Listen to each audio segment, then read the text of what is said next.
राकेश जी जी सब नियमों से बनवाते तो कैलाश जी आपका साथ देते अभी। देखो ऐसा है योगेंद्र जी, कैलाश जी को कुछ भी पता नहीं है। अभी मैं आपसे पूछना चाह रहा हूँ कैलाश जी से, पीर जिला भरतपुर से 38 किलोमीटर की दूरी पर है, उसकी जनसंख्या गंगापुर से आधी है, फिर दीप तो कैसे मापदंडों पर खरा उतर गया और गंगापुर क्यों नहीं मापदंडों पर खरा उतरा? गंगापुर पे सवाई माधोपुर से जो लास्ट दूरी है वो 110 और 120 किलोमीटर है। गंगापुर की जनसंख्या जो 12.5 लाख के लगभग है, तो गंगापुर तो मापदंडों पर खरा नहीं उतर रहा है। और डीग जो हमारे वजीरपुर कस्बे से भी छोटा है, वो मापदंड में खरा उतर रहा है। ये सब राजनीतिक द्वेषता के कारण किया गया है और ये उसको मापदंडों की बात करते हैं। अगर मापदंडों की बात है तो मैंने आपको एग्जाम्पल ये दे दिया। मैं इस मुद्दे को लेकर के माननीय हाई कोर्ट में भी गया हूँ। 13 तारीख को उसकी सुनवाई हो रही है और मुझे पूरी उम्मीद है माननीय हाई कोर्ट से हम लोगों को न्याय मिलेगा। ये सरकार कोई काम नहीं करना चाहती, ये केवल पिछली सरकार की उसकी योजनाओं को और उनकी जो लोकप्रिय योजनाएं, जो जनहित की योजनाएं थी, उनको बदलने का काम, लोगों को तंग करने के काम में लगी हुई है। आप सोचिए, महात्मा गांधी इंग्लिश मीडियम के जो स्कूल है, उन स्कूलों में गरीब लोगों को, योगेंद्र जी, जिन्होंने कभी कल्पना नहीं की थी, जो प्राइवेट स्कूलों में अपने बच्चों को नहीं भेज सकते थे, उसका जो बिल आता है पर प्राइवेट स्कूल का जो खर्चा आता है उसको अफोर्ड नहीं कर सकते थे, उनके बच्चे, गरीब मजदूरों के बच्चे महात्मा गांधी स्कूल में इंग्लिश पढ़ने के लिए जाने लगे और इंग्लिश, फर्राटेदार इंग्लिश गाँव में जो है बोलने को दिखाई दे रही है।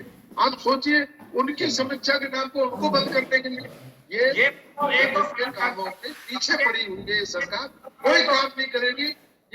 ये काम को बिगाड़ने के लिए जो योजनाएं थी, उन योजनाओं को बंद करेगी और बंद कर दी बहुत सारी, और अभी भी जो जनहित की योजनाएं उनको भी अभी बंद करने पर उतारू हो रही है।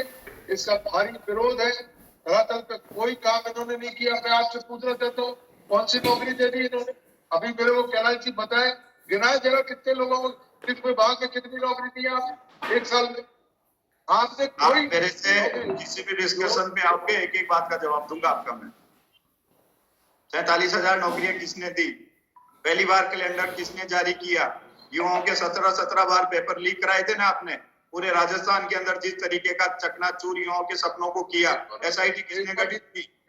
200 से ज्यादा कार्रवाई करी है ना। आप कह रहे हो एक बच्चों को पकड़ेंगे, जाएंगे हम आपको। केवल ऐसे नहीं है, जिन लोगों ने गड़बड़ की है उसकी कौन मना किए उनको हमने पकड़ा। 1 बार हो जाए, 2 बार हो जाए, 3 बार हो जाए, 17 बार पेपर लीक हो रहा है। मगरमच्छ पकड़ेंगे, चूही तो पकड़ में आ नहीं रही आपके, और मगरमच्छ पकड़ेंगे, कोई काम नहीं किया। कितने लोगों को ईमानदारी से, ये बात बिल्कुल सही है कि जिस तरीके से भजनलाल जी के नेतृत्व वाली सरकार ने शिकंजा कसा है, उस शिकंजे का ही परिणाम है कि इतनी सारी भर्तियां, इतनी सारी परीक्षाएं आई, तो एक नेगेटिव नकारात्मक माहौल सरकार के खिलाफ बना है। इनको गांव में जाना मुश्किल हो गया। के खिलाफ अगर चीजों को इन्होंने निरस्त किया है। पांच बाई इलेक्शन वाली बहुमत से नहीं आते, जो कांग्रेस की जमानत कर रहे हैं। कैलाश जी जमानत नहीं बचा पाया। जो दावा करती थी, 70 साल पुरानी पार्टी है, जमानत नहीं बचा पा रही। और आज केवल और केवल इन बातों के ऊपर क्यों कहाँ गए थे आप? 1 साल के अंदर जो वादे पूरे किए, rising Rajasthan global investment meet पहली सरकार है भजनलाल जी के नेतृत्व वाली, जिन्होंने युवाओं के सपनों को पंख लगाने का काम किया। कैलाश जी से मैं एक बात, एक योगेंद्र जी आपके बात शौक पूछिए, आपकी हर बात का जवाब देंगे। अब सुनिए, एक बात पूछ रहा हूँ सर, सिर्फ एक बात का जवाब दे जी। जो